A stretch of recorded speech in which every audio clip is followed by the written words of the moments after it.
Oi meninos, tudo bem? Como é que vocês estão? Hoje nós iremos corrigir o conhecimentos prévios que foi passado antes da semana de avaliações, tá bom?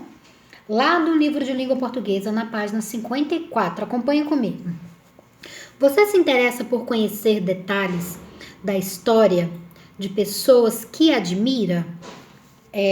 Eu me interesso bastante, porque é a partir da história dessas pessoas que eu sei a forma como ela trabalha.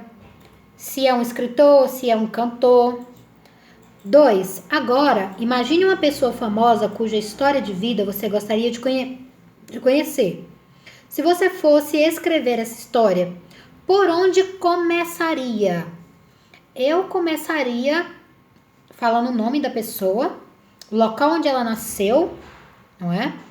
E a formação dela, formação acadêmica e todos os dados relacionados à cultura a qual me interessa falar sobre ela. 3. Que fonte de pesquisa você utilizaria para enriquecer o seu texto? Eu utilizaria a internet, outros livros e também, se fosse possível, relatos da pessoa em si ou de pessoas que tivessem contato ou vivência com a pessoa, tá bom? Então, esse é o nosso conhecimentos prévios do capítulo 3, tá bom? Sobre biografias. Acompanha comigo isso aqui. Caracterizando o gênero. Nesse capítulo, estudaremos um gênero textual com uma função social muito importante, a biografia. Como se trata do relato da vida de uma pessoa, esse gênero contribui bastante para ampliarmos o nosso conhecimento sobre a pessoa biografada. Normalmente, alguém com uma trajetória de vida que vale muito a pena ser relatada. Neste capítulo, os textos que selecionamos trazem exatamente dois homens cuja vida foi muito interessante, Fernando Pessoa e Che Guevara. Vamos conhecê-los? Então, olha só, ele fala um pouco sobre a questão da característica da biografia. O que é a biografia, né? É o relato sobre a vida de alguém. E muitas das vezes são pessoas que têm importância social, tá bom? E aí, qual a importância disso? A importância disso é registrar a vida daquela pessoa. A biografia, ela sempre vai ser feita em terceira pessoa, tá bom? A autobiografia não, ela é em primeira pessoa. Tia Camila, qual a diferença da biografia para a autobiografia? A biografia, eu escrevo sobre alguém. A autobiografia, eu escrevo sobre mim, tá bom? Então, é isso que diferencia uma da outra. Agora, vamos pular lá para o nosso... para discutir. Lá na página 57. Você já tinha ouvido falar de Fernando Pessoa? Eu já tinha ouvido falar muito de Fernando Pessoa. Principalmente por conta dos heterônimos dele, não é? Que cita no texto. E esses heterônimos são muito perfeitos, né? Como o texto apresenta este poeta? O poeta, ele é apresentado de uma maneira que mostra que ele tem muita facilidade em criar personagens, não é? Ele é um poeta complexo. É o que o texto mostra pra gente. E que cada heterônimo tem suas características. Interessantíssimo isso. Como vimos, Fernando Pessoa muitas vezes escreveu com heterônimos. Para você, porque ele escrevia como se fossem pessoas que não existem. Eu acho, pessoal, que ele escrevia como pessoas que não existem com a intenção de mostrar que ele, como poeta, ele era capaz, entendeu? De diversificar a criação dele, mostrar que dentro dele, como poeta, haviam vários personagens, porque ele diferencia de uma forma bem marcada cada um desses poetas que que ele cria, né? Os heterônimos. Agora, acompanha comigo o box roxo do dicionário. Heterônimo: personagem fictício criado por escritores. Então, como a gente coloca isso numa frase?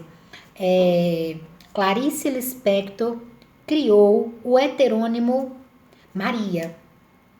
Ou seja, eu estou dizendo que ela criou um personagem fictício, como se fosse ela, tá bom? Classicismo: doutrina ou tendência que se funda no respeito da tradição clássica e que tem como característica as ideias da antiguidade greco-latina. Aquele quadro é clássico. Eu tô querendo dizer o quê? Que aquele quadro, ele tem características greco-latina, que tem características bem antigas, clássicas, tá bom? Esparsas, espalhadas, dispersas. As crianças estavam esparsas no momento da aula. Quer dizer que elas estavam dispersas, tá bom? Agora olha a diferença. As crianças estavam esparsas no pátio do colégio. Elas estavam espalhadas. É muito importante observar o contexto que se usam essas palavras, tá bom? Próxima palavra: póstumamente, posterior à morte. Lembra o livro que vocês vão ler? Memórias Póstumas de Brás Cubas? Ou seja, memórias posterior à morte. Como assim, tia Camila? O cara vai contar algo que aconteceu depois da morte dele, mas morto não fala, morto não vê. Memórias Póstumas de Brás Cubas vai te mostrar ou vai te dar outra visão, tá bom? Então, o que é póstuma? É algo que foi feito depois da morte, tá bom? Aquela obra de Fernando Pessoa é póstuma. Quer dizer que aquela obra foi lançada depois da morte dele, ou que ela foi compilada depois da morte dele. Não esqueçam, a diferença de escrever e compilar. O que é o escrever? O autor vai lá, faz o livro dele, bonitinho, escreveu, né? E o que é o compilar? Compilar é quando eu vou pegar diversos textos do autor e vou fazer um livro. Não foi ele que botou ali, mas eu peguei os diversos textos dele. Ou texto de diversos autores, tá bom? Compilar. Próxima palavra: autônomas, independentes, individualizadas. Aquelas crianças são autônomas, tá? Ou seja, quer dizer que elas são independentes, que elas fazem tudo sem precisar de ordem ou um monitoramento, tá bom? Próxima palavra: bucólicas, relativa à natureza, à vida e aos costumes do campo. Lá no ensino médio, vocês vão trabalhar muito esse conceito, tá? Vocês vão trabalhar esse conceito num período literário. E aí, ele tem muito a ver com o uso das figuras da natureza. Tudo que se usa nesse período tem a ver com o bucólico. Tudo que você fala assim, nossa, aquele quadro é bucólico, quer dizer que ele te remete à natureza, tá bom? Próxima palavra: pagãos, não cristãos, não cristãos, politeístas, ou seja, aquela pessoa que não crê em Cristo ou aquela pessoa que tem várias crenças. Por exemplo, a cultura afro, ela é considerada pagã. Por quê? Porque eles são politeístas. Vários deuses que eles creem, tá bom?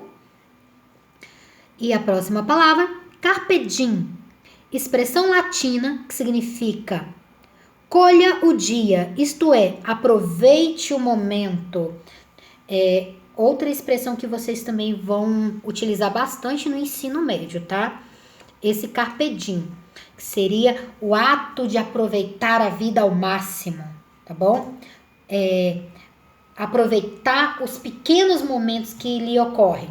Então, seria isso nosso vocabulário.